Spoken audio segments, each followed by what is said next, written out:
Patrick Veil, bonjour. Vous êtes historien. Après un doctorat en 1988 sur la politique de la France en immigration dans la période 1974-1988, vous continuez à travailler sur ce thème en y intégrant des problèmes d'accueil et d'intégration. Vous êtes également un spécialiste reconnu de la laïcité. Depuis 1994, vous êtes directeur de recherche au CNRS et professeur depuis 2008 dans la célèbre université Yale aux États-Unis. Vous avez aussi fondé l'association Bibliothèques sans frontières, dont je crois vous êtes toujours président. Politiquement à gauche, vous avez travaillé avec plusieurs gouvernements, peut-être un peu moins avec ceux de M. Sarkozy. Et en avril dernier, vous avez publié un nouveau livre intitulé De la laïcité en France, dont nous allons parler maintenant. Donc, ma première question concernera bien évidemment la loi de 1905 sur laquelle vous avez travaillé et sur laquelle vous apportez un éclairage nouveau ou en tout cas inédit. Donc, je vous laisse la parole. Je vous remercie beaucoup.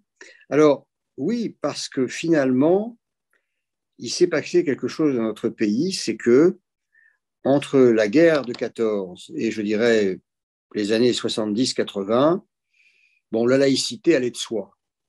Elle allait tellement de soi que elle a été prise en main par les philosophes, par les sociologues, un peu par les historiens, mais ceux qui devaient le plus en parler, puisqu'ils peuvent en parler le mieux, c'est-à-dire les juristes, parce que vous venez de le dire, c'est une loi, et donc une loi, c'est du droit.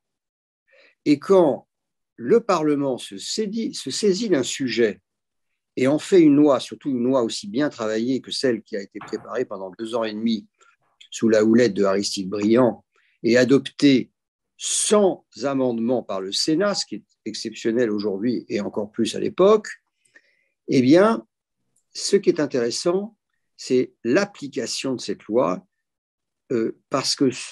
et son interprétation par les tribunaux. Or, la particularité de la loi de 1905, qui est une loi extrêmement importante puisqu'elle sépare les églises et l'État, ce qui fait qu'elle supprime les soutiens de l'État et donc des contribuables à ce qu'on appelait les cultes reconnus, catholiques, protestants et israélites, mais surtout rompt par un acte de souveraineté du Parlement un traité qui avait été la base du régime du Concordat, c'est-à-dire un traité signé entre Napoléon et le pape de l'époque. Eh bien, cet acte de souveraineté de la République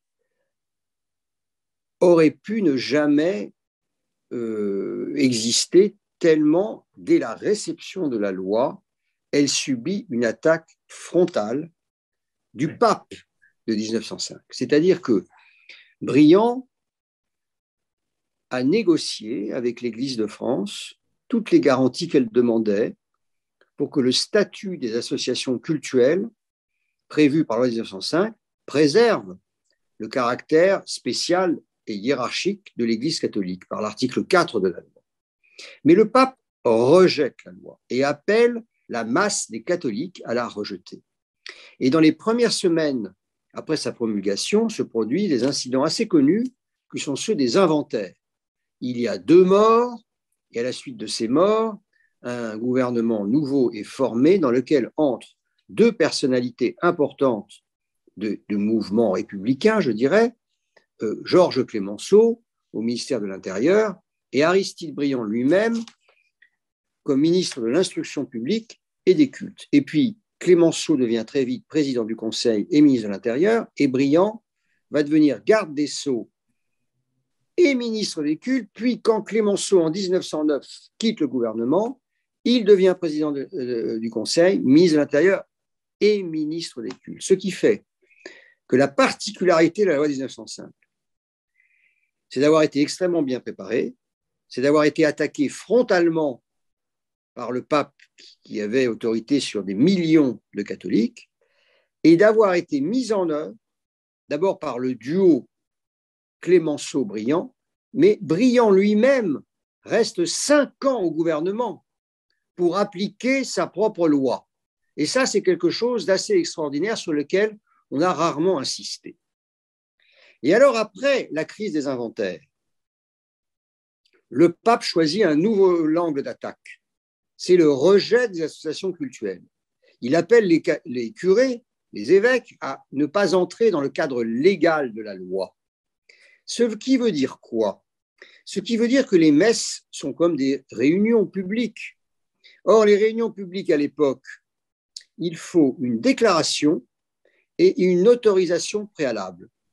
Les curés refusent ces procédures et sont soumis à des milliers d'amendes qui pleuvent sur eux parce qu'ils ne respectent pas la loi. Et là, il y a 2 stratégies possibles. Celle que Briand et Clémenceau envisagent à un moment, qui est de demander la déchéance de nationalité des évêques pour obéissance à une puissance étrangère. Et ils préparent un projet de loi dans ce sens. Mais sur le conseil du secrétariat général de l'archevêché d'Albi, qui leur dit que le pape ne cherche que cela, transformer les catholiques en martyrs, et qu'il faut plutôt contourner le pape, il décide d'appliquer cette stratégie et de ne pas s'attaquer à la masse des catholiques ni à leurs curés. Donc les réunions deviennent totalement libres par une loi de 1907. C'est à cet incident-là que nous devons notre liberté de réunion en fait.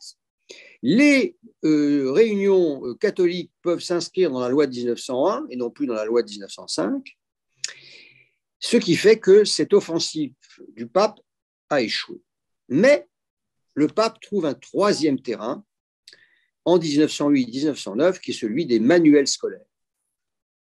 À la suite d'un incident entre un professeur qui avait émis des critiques sur la religion et sur Dieu et un parent d'élève qu'il avait traduit devant les tribunaux et qui est fait condamner, le pape fait lire devant tous les paroissiens de France une lettre des archevêques, des évêques, des cardinaux de France en demandant aux parents de surveiller l'école publique et au cas où c'est nécessaire, d'enlever leurs enfants de l'école. Et puis, dans une lettre encore plus agressive en 1909, il leur demande de ne pas laisser les enfants travailler dans certains manuels scolaires. Alors, à ce moment-là, certains ecclésiastiques menacent des enfants de les priver de première communion s'ils étudient dans certains manuels scolaires, et les parents de les priver de confession et des sacrements. Et à ce moment-là, Clémenceau et Briand font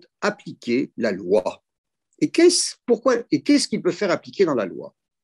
Eh bien, ce qui est très intéressant, c'est la logique de la loi 1905 qui proclame des libertés. Et dans l'article 1, il y a la proclamation de la liberté absolue de conscience, il y a la proclamation de la garantie de l'exercice des cultes, c'est-à-dire la manifestation extérieure de sa foi, sous réserve d'ordre public. Mais cet article, comme l'article de la séparation, sont protégés par des dispositions pénales. Le grand juriste Grunbaum-Balin, qui a conseillé Briand, dit « Quand on proclame le droit de propriété, s'il n'y a pas de disposition pénale au cas où on occupe votre propriété, ben c'est une proclamation qui n'a aucun effet. » Eh bien, c'est pareil avec la liberté de conscience ou la liberté de culte et la séparation. Si elles ne sont pas protégées par des dispositions pénales qui peuvent entraîner des contrevenants devant les tribunaux, ces principes ne pourront pas être effectifs. Eh bien, donc, la loi a prévu que si les ecclésiastiques font pression pour empêcher l'exécution des lois ou appellent des citoyens à agresser d'autres citoyens, eh bien, ils sont passibles d'amende ou des prisons. Et sur la base de cet article 35 de la loi 1905, des centaines de curés, des évêques, même un cardinal, sont condamnés par les tribunaux entre 1907 et la guerre de 14, au moment où, à ce moment-là, les conflits se calment. Voilà, l'apport, je dirais, important d'un point de vue historique de mon livre, qui n'était pas connu et qui, je crois, est intéressant par rapport à des situations d'aujourd'hui. Après tout, oui. des ecclésiastiques radicalisés de l'époque ont été condamnés et on peut imaginer qu'aujourd'hui, d'autres types de ministres du culte radicalisés peuvent se voir appliquer les dispositions de la loi qui finalement est très moderne.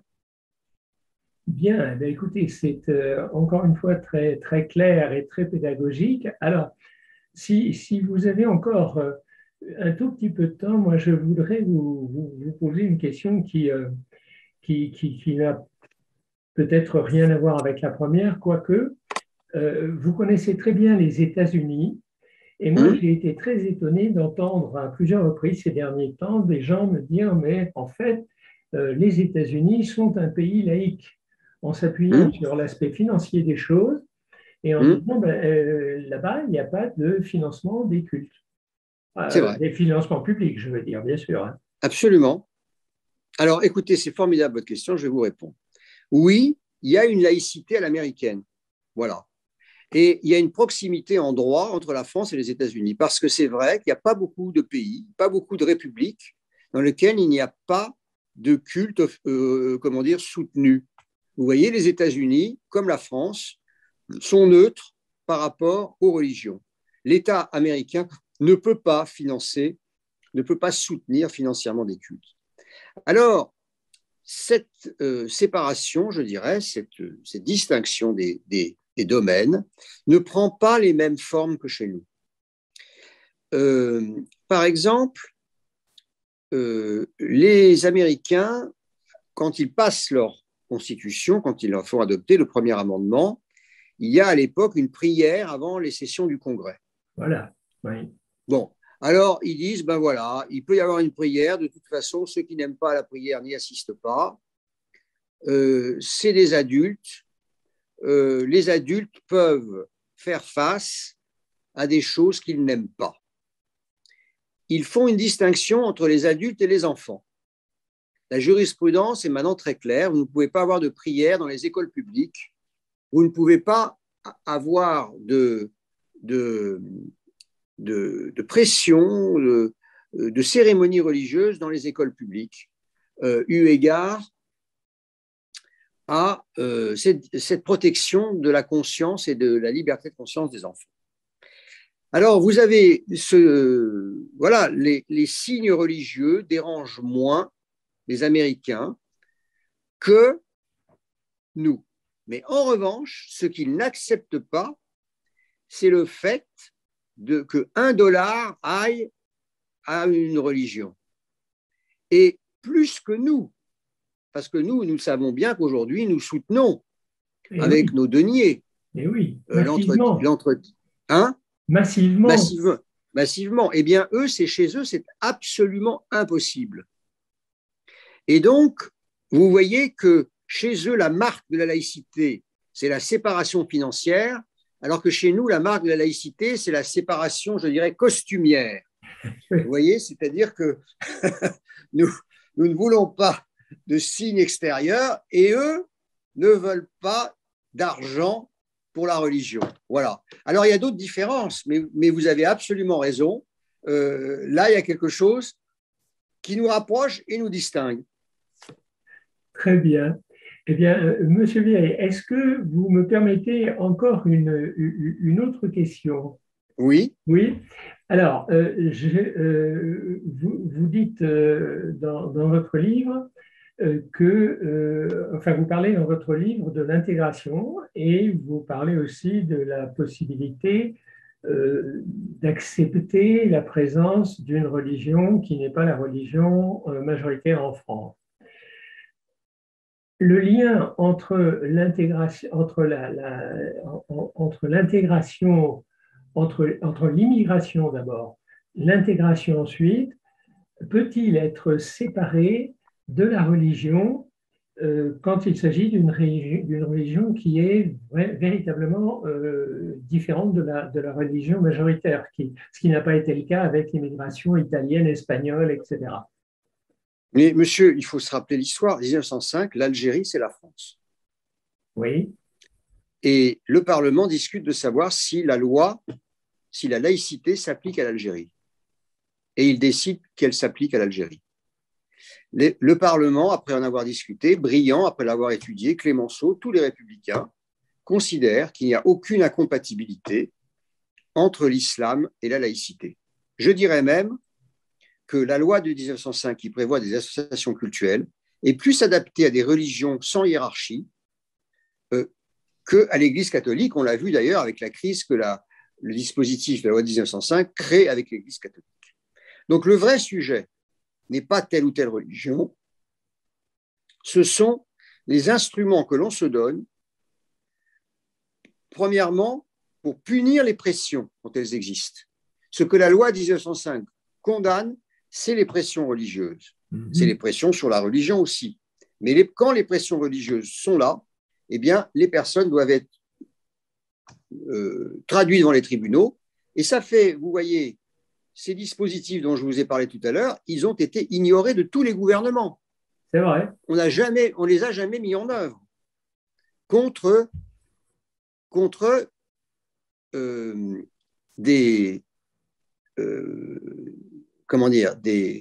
des usages, contre des violences religieuses, contre des pressions religieuses. Donc, voilà, c'est tout. Il faut appliquer la loi, bien l'expliquer, et il me semble que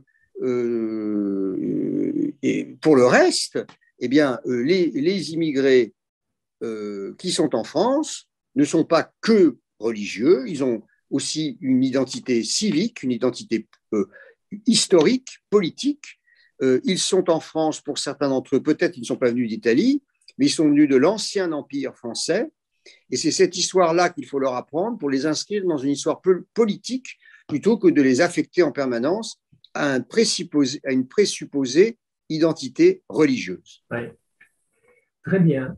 Eh bien, Monsieur Veil, je vous remercie infiniment d'avoir accordé cet entretien au Comité Laïcité République. Mais je vous remercie de votre invitation. Eh bien, je vous en prie.